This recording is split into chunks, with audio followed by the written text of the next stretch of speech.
मध्य प्रदेश के मुख्यमंत्री मोहन सिंह यादव के नाक के नीचे करोड़ों की धांधलीबाजी देखने को मिल रही है।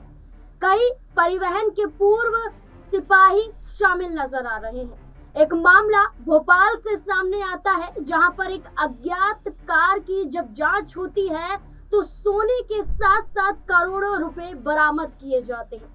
आखिरकार मध्य प्रदेश में चल क्या रहा है? कभी लाडली बहना योजना को लेकर खुद बोझ बताते हुए मोहन सिंह यादव नजर आते हैं, तो कभी शिक्षा से जुड़े मुद्दों के चलते छात्र छात्राओं के विरोध प्रदर्शन के तले आरोपों में घिर जाते हैं मोहन सिंह यादव। अब करोड़ों रुपए का जब्त होना और साथ ही साथ लगभग यहाँ पर बता दें 54 किलो सोना बरामद होना, ये दर्शाता है कि क्या मोहन सरकार को इस बात की भनक नहीं थी? क्या मोहन सरकार में परिवहन विभाग की जिम्मेदारियों को संभालने वाले कई बड़े दिग्गज मंत्री क्या इससे वाकिफ नहीं थे?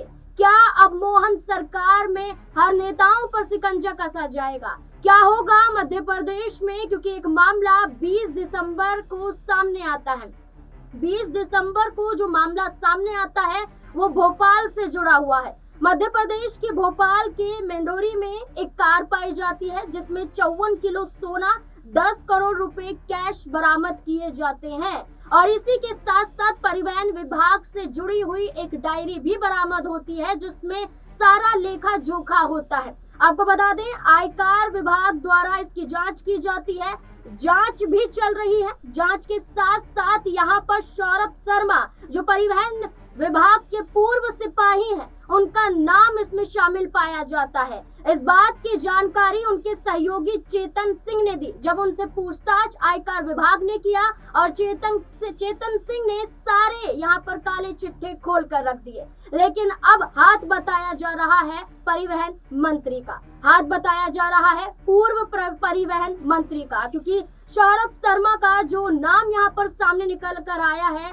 इसमें परिवहन विभाग के कई अधिकारी भी शामिल हैं, परिवहन विभाग मंत्री भी शामिल बताए जा रहे हैं, आयकर विभाग की जांच चल रही है। अब ये पूरा मामला मध्य प्रदेश में मोहन सरकार की नींव को हिलाने के लिए काफी बताया जा रहा है। अब इससे जुड़े हुए कई सवाल यहाँ पर बन जाते हैं, सवालों के जवाब खंगालने की कोशिश करेंगे। मेरे साथ मेरे वरिष्ठ सहयोगी अमन सर जुड़ चुके हैं। सर, पहले तो आपका बहुत बहुत स्वागत है। सर, मध्य प्रदेश में अब जिस तरह से हम देख रहे हैं कि एक कार में करोड़ों रुपए बरामद किए जाते हैं, सोना जब्त किया जाता है, आयकर विभाग की जांच में कई परतें खुलती हुई नजर आती हैं, परिवहन मंत्री भी शामिल दिखाई देते हैं, यहाँ तक कि खुद सौरभ शर्मा इन नामों का जिक्र करते हुए दिखाई दिए हैं। इतना ही नहीं, उनके सहयोगी चेतन सिंह से भी जब पूछताछ की गई तब भी कई बड़े खुलासे होते हुए नजर आए हैं। क्या कहेंगे कि जिस तरीके से एक साल मोहन सरकार का पूरा हुआ है, एक साल पूरा होते होते कई ऐसे घोटाले सामने आ गए हैं, कई ऐसे करोड़ों रुपए जब्त हुए हैं जो सरकार पर ही सवाल खड़े कर देते हैं। देखिए, बिल्कुल नाज़मीन, मध्य प्रदेश में जिस तरह से लावारिस कार के अंदर पहले तो ये कहा जा रहा था कि भाई 52 किलो सोना मिला है, 10 से 15 करोड़ का कैश बरामद हुआ है। और देखिए, इस खबर ने पूरे मध्य प्रदेश समेत पूरे देश के अंदर हलचल मचा दी, क्योंकि 52 किलो सोना अपने आप में ये करोड़ों अरबों रुपए का मामला बन जाता है। और क्या इस हालत में कोई छोड़कर जा सकता है? पहला सवाल ये निकल कर सामने आता है। तफ्तीश होती है, जांच होती है, पता चलता है इसमें सौरभ नाम के एक पूर्व सिपाही का नाम सामने आता है जो 7 साल सेवा करता है। और उसके घर पे जब छापेमारी होती है, अगर मैं करेक्ट हूँ तो यहाँ पर उसके घर से कई किलो चांदी और तमाम किलो चांदी, और उसके अलावा आप देखिए कि करोड़ों रुपए कैश बरामद होता है। और एक मामूली सिपाही के पास में या 7 से 8 साल काम करने वाले सिपाही के घर में इतनी अपूत संपत्ति कहां से आई, प्रश्न ये उठ के खड़ा होता है। इसके अलावा लग्जरी घर उसके पास होते हैं, महंगी कारें उसके पास होती हैं, और कहा जा रहा है कि दुबई तक उसके कनेक्शन पहुंच हो जाती है। तो ये कुल मिलाकर क्या सरकार का फेलियर नहीं है कि परिवहन विभाग में आराम से जितने आरटीओ दफ्तर हैं, तमाम अधिकारी हैं, उन तक पैसा जाता था? और अब जो डायरी बरामद हुई है नाज़मीन, उस डायरी को जरा जो खंगाला जा रहा है तो उसमें तकरीबन 100 करोड़ रुपए से ज्यादा का लेन देन है और का हिसाब है। और उसमें कई नाम निकल कर सामने आ रहे हैं नाज़मीन, और जो नाम निकल कर सामने आ रहे हैं वो तो अधिकारियों के तो हैं ही, लेकिन इसमें सफेद पोस्ट नेताओं के भी नाम सामने आ रहे हैं, उजागर हो रहे हैं। और जिनके नाम और संदेह जिन पे किया जा रहा है वो ऐसे बड़े नाम है दिग्गज कहे जा सकते हैं और उनके ऊपर अभी तक आप देखिए लंबे समय से मामला चल रहा है, लेकिन अभी तक भी किसी को कानो कान भनक नहीं है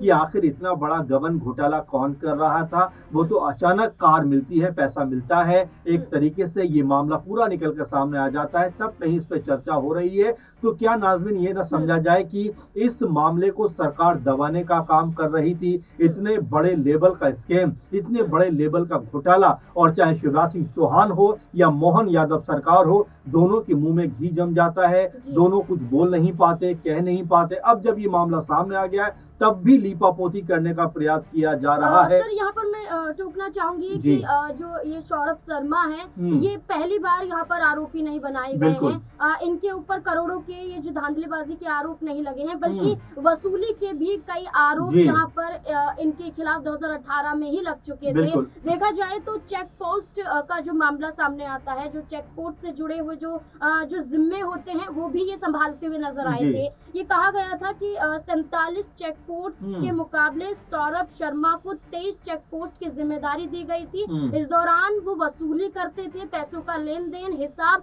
यही अपने अंडर रखते थे। इसके बाद इन पर आरोप लगाए गए कि ये डरा धमकाकर किस तरीके से पैसे हड़पते हैं और चेक पोस्ट पर काम के जरिए ये धांधलीबाजी करते हैं। तो नितिन गडकरी तक ने इनके खिलाफ शिकायत की थी, जांच हुई थी और जांच में ये आरोपी पाए गए। देखिए बिल्कुल नाज़मीन, ये कोई ऐसा मामला नहीं है जिसकी भनक किसी को नहीं थी। यही मैंने आपकी शुरुआत में कहा कि लंबे वक्त से पूरा मामला चल रहा था। आखिर क्यों कानों में तेल डालकर सरकार सोई हुई थी। और देखिए 2 सरकारों की बात हो रही है नाज़मीन, इसमें शिवराज सिंह चौहान का कार्यकाल भी आता है और मोहन यादव तो अभी थे ही। तो ऐसे में वो क्या कार्रवाई कर रहे थे, इसको लेकर भी जरूर सवाल उठकर सामने आते हैं। लेकिन बड़ा सवाल, अहम सवाल ये है कि इसके जो कनेक्शन है वो नितिन गडकरी तक जाते हैं, इसके कनेक्शन जो सिंधिया तक जाते हैं। और क्योंकि सिंधिया तक इसलिए जाते हैं, गोविंद सिंह राजपूत इससे पहले परिवहन मंत्री थे और वो सिंधिया खेमे के माने जाते हैं। और सिंधिया भी नाराज दिखाई देते हैं बीजेपी से, नितिन गडकरी भी नाराज दिखाई देते हैं। वन नेशन वन इलेक्शन पे दोनों लोग कह सकते हैं संसद नहीं पहुंचते।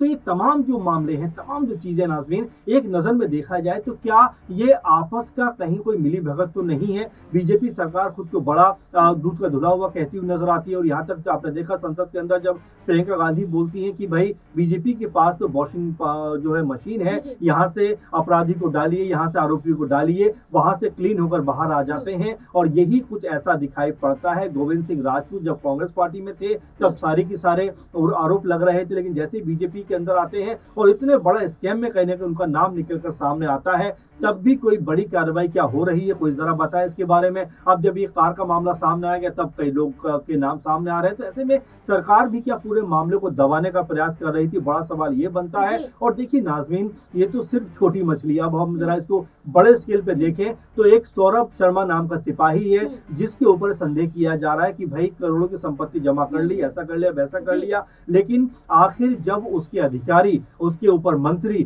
तमाम महकमा, क्या उसको खबर नहीं थी कि अदना सा सिपाही रातों रात करोड़पति कैसे बन जाता है, महंगी महंगी गाड़ियों में कैसे घूमता है, महंगे घर कैसे बना लेता है, अपने दोस्तों को बड़े बड़े गिफ्ट कैसे करता हुआ नजर आता है। देखिए हर चीज की खबर जो है वो महकमे को होती है। इस तरह की बेखबरी अगर है तो यहाँ पर सरकार वाकई में जनता के साथ में कोई बड़ा अन्याय करती हुई नजर आ रही। जनता तो बड़ी उम्मीद के साथ में कह सकते हैं आपको सत्ता की चाबी सौंपती है। आप देखिए लगातार 4 से 5 बार की सरकार मध्य प्रदेश में बीजेपी की ही निकल के सामने आती है। तो आखिर ये आरोप अब किसके ऊपर मढ़ेंगे, ये अपना बड़ा सवाल बन जाता है। तो कुल मिलाकर यहाँ पर चाहे शिवराज सिंह चौहान हो, मोहन यादव हो, सिंधिया हो, और कह सकते हैं चाहे वो राजपूत हो, गोविंद सिंह राजपूत हो, ये सब लोग इस पूरे मामले में घिरे हुए नजर आ रहे हैं। सर देखिए, अगर हम बात करें तो इस पूरे मामले को लेकर गोविंद सिंह राजपूत ने भी बयान जारी किया। मीडिया जब ये कहते हैं कि आपके ऊपर भी आरोप लग रहे हैं, आपके कार्यकाल के दौरान सौरभ शर्मा को जिम्मेदारी सौंपी गई थी, लेकिन गोविंद सिंह राजपूत भड़कते हुए मीडिया पर नजर आते हैं। और अब से कुछ दिनों पहले एक बड़ी जुबानी जंग हमने देखी थी जब भारतीय जनता पार्टी के पूर्व मंत्री भूपेंद्र सिंह ने आरोप गोविंद सिंह राजपूत पर लगाया और ये कहा था कि बीजेपी को तोड़ने का काम कांग्रेस पार्टी से आए कुछ विधायक कर रहे हैं। इसमें गोविंद सिंह राजपूत का भी नाम था। जी। देखिए, क्या ये पूरा मामला इससे जुड़ जाता है कि गोविंद सिंह राजपूत फंस रहे हैं तो ज्योतिरादित्य सिंधिया भी फंस रहे हैं? देखिए बिल्कुल नाज़मीन, अभी इक्का दुक्का नाम, जैसे मैं आपसे कह रहा हूँ कि छोटी मछलियों के नाम सामने आ रहे हैं। अगर इसके तार नितिन गडकरी तक से जुड़ रहे हैं, क्योंकि आपने खुद इस बात को रखा है सामने जी, कि जी। उन्होंने जांच भी के। जांच के आदेश दिए थे। सिंधिया का कह सकते हैं खेमे के जो बड़े नेता हैं, एक तरीके से राजपूत, उनका नाम जुड़ता है। तो ये तमाम ऐसे लोग हैं जिनके नाम अगर जुड़ेंगे, क्योंकि देखिए ये कोई छोटा मोटा मामला नहीं है, 100-200 करोड़ की इसमें बात हो रही है, तो क्या इससे बड़ा भी कोई कह सकते हैं इसका एंगल निकल के सामने आ सकता है? क्योंकि अगर एक सिपाही के पास ही करोड़ों रुपए की संपत्ति है, कह सकते हैं 200-250 किलो की चांदी नजर आती है, कैश नजर आता है, महंगे में घर नजर आते हैं, तो आखिर इसमें कौन कौन शामिल है? और उस डायरी में बाकायदा सब नाम भी लिखे हुए हैं, सफेद पोश नेताओं के भी नाम लिखे हुए हैं। तो ऐसे कई तरह के प्रश्न नाज़मीन उठ के खड़े होते हैं। और जाहिर बात है कि यहाँ पर अब मध्य प्रदेश सरकार को बताना चाहिए, उनको एक तरीके से तमाम सच्चाई जो है उसको लोगों के सामने रखना चाहिए, क्योंकि अब एक अविश्वास कहीं ना कहीं कहा जा सकता है कि मोहन यादव सरकार के खिलाफ बन रहा है। और साथ में शिवराज सिंह चौहान, जिनकी सरकार के दौरान भी ये चीजें हुई, उनको लेकर भी सवाल खड़े हो रहे हैं, जो अभी कृषि मंत्री है। तो फिलहाल बीजेपी को यहाँ पर इस स्थिति को संभालना आसान नहीं होगा, लगातार सवाल खड़े हो रहे हैं। अब देखना होगा बीजेपी किस तरह से इनका जवाब देती हुई नजर आती है। देखिए, मोहन सिंह यादव का अगर हम जिक्र करें, देखिए जीतू पटवारी कांग्रेस के प्रदेश अध्यक्ष हैं। वो ये कहते हैं कि मध्य प्रदेश के मुख्यमंत्री चांदी की चम्मच से खाना खाते हुए दिखाई देते हैं, सोने की कटोरी में कहीं ना कहीं परोसा जाता है भोजन, लेकिन उन्हें इस बात की खबर नहीं है। यानी कि मोहन सिंह यादव का कुछ ना बोलना, यानी कि अब उनकी सीएम कुर्सी पर भी खतरा मंडराता हुआ नजर आ बिल्कुल रहा है। नाज़मीन, और जाहिर बात है कि देखिए आप सर्वा है राज्य के मुख्यमंत्री हैं,